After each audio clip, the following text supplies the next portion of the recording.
High Rifan, আজকে তোমাদের সাথে না একটা খুব স্পেশাল ভিডিও শেয়ার করতে চলেছি, যেটা আমার জন্য অনেক বেশি স্পেশাল। আর কারণটাও তোমাদেরকে বলে দিই, কারণটা হচ্ছে শ্রাবণ মাস, যেটা আমি আমার বিয়ের পরেই প্রথমবার পালন করছি।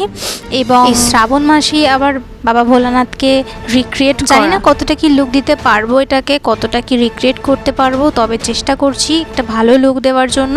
তোমরা প্লিজ একটু সাপোর্ট করো, পাশে থেকো, জানিও কীরকম লাগছে। আমার আগের কিছু রিলস কিংবা শর্টসে তো তোমরা দেখেছিলে যে আমি এমসিল দিয়ে হাতটাকে জুড়েছি এবং রঙও শুরু করে দিয়েছি। আমার 1 বছরের বিবাহিত জীবনে আমি এই বাড়িতে এসে অনেক রকম মাটির কাজ করেছি, যেমন একটা কালী ঠাকুরের মুখ করেছি, কিছু মূর্তি ছিল, রাধাকৃষ্ণ ছিল, সেগুলো করেছি। তবে এত বড় মূর্তি এটা তো আমি কখনো করিনি বিয়ের আগে, এবং আমার লাইফে কখনো করিনি বলতে পারো। সেটার জন্য একটু টেনশনে ছিলাম এবং টু মাচ এক্সাইটেডও ছিলাম অবশ্যই। তবে হ্যাঁ, সব টেনশন, ভয় এবং নার্ভাসনেসকে কাটিয়ে ভক্তি এবং আঁকার প্রতি আমার ভালোবাসা নিয়েই জয় বাবা ভোলানাথ বলে কাজটা শুরু করে দিয়েছিলাম। যে কোনো কাজ শুরু করার আগে আমার একটা খুব বাজে রোগ, যেটা হচ্ছে ফাইনাল লুক দেখার জন্য আমি খুব বেশি চটপট করি, যার জন্য অনেক বেশি তাড়াহুড়ো করি, যার জন্য হয়তো খুব প্রমিনেন্টভাবে আমি কাজগুলোকে করতে পারি না। তবে এটা নয় যে আমি কাজটাকে ভালোবাসি না, আমি অবশ্যই কাজটাকে ভালোবাসি এবং আমার সমস্ত ভক্তি শ্রদ্ধা দিয়েই কাজটা করার চেষ্টা করি। তবে ধৈর্যের অভাবে আমি অনেক বেশি তাড়াহুড়ো করে ফেলি, এর জন্য রিগ্রেটও করি অনেক সময়। মনে হয় যে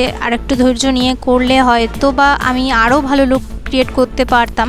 ঠিক যেমনটা হচ্ছে এই হাতটাকে নতুন করে আবার তৈরি করা। এর আগে আমি একবার তৈরি করেছিলাম কিন্তু ভেঙে গিয়েছিল, আবার একবার যখন তৈরি করলাম তখন এটা করতে একটু কষ্ট হচ্ছিল, কারণ হচ্ছে এমসিলটা তো একটু তো হার্ড হয়, এটা ক্লের মতন তো নরম হয় না, তো যার জন্য একটু টাফ ছিল এটা আমার জন্য করা। আর সত্যি কথা বলতে ক্লের ওয়ার্ক আমি এখন অবধি করিনি, যার জন্য আমার কাছে কোনো রকম কোনো টুলসও নেই। আমি হাত দিয়ে যতটা পেরেছি এটাকে হাতের শেপে করার চেষ্টা করেছি। আই নো এটা প্রমিনেন্ট হয়নি, হাতটা একটু ছোট হয়ে গেছে অন্য হাতের তুলনায়, আর একটু চাইলে বড় করা যেত।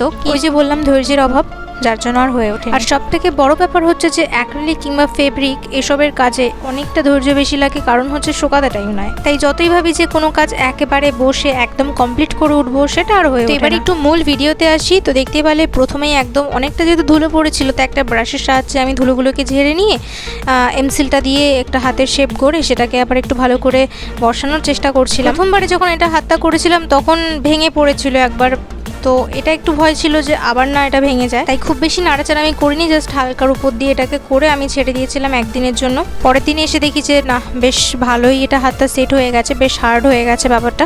তো তখন একটু নিশ্চিন্তে কাজটা আমি করতে শুরু করি। তো প্রথমেই একদম আমি যেটা চেষ্টা করেছিলাম যে একদম ব্লু দেবো লুকটাকে, তারপরে যার জিনিস এটা, সে বলেছিল যে এটাকে একটু হোয়াইটের উপর রাখতে, কিন্তু আমি বললাম যে হোয়াইট হলে এটা অনেকটা নোংরা হয়ে যাবে, মেনটেন করা সম্ভব না অ্যাকচুয়ালি হোয়াইটটাকে।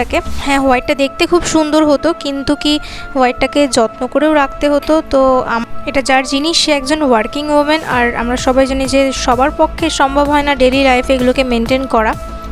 তাই জন্যই আমি সেই কথাটা চিন্তা করেই সেটাকে মাথায় রেখেই আমি বলেছিলাম যে না, এটাকে হোয়াইট করব না, আবার ব্লু করব না, তো দুটোর একটা মিডিয়াম একটা শেড দেওয়ার চেষ্টা করি। চলো, তো সেই জন্যই প্রথমে যখন ব্লু করেছিলাম দেখেছিলে, তারপরে আবার হোয়াইট কেন দিচ্ছি, এটা হয়তো অনেকেরই প্রশ্ন আসতে পারে, সেটাই জাস্ট ক্লিয়ার করে দিলাম। তো আমি চেয়েছিলাম ঠিক পারফেক্ট এইরকমই একটা কালার আনতে।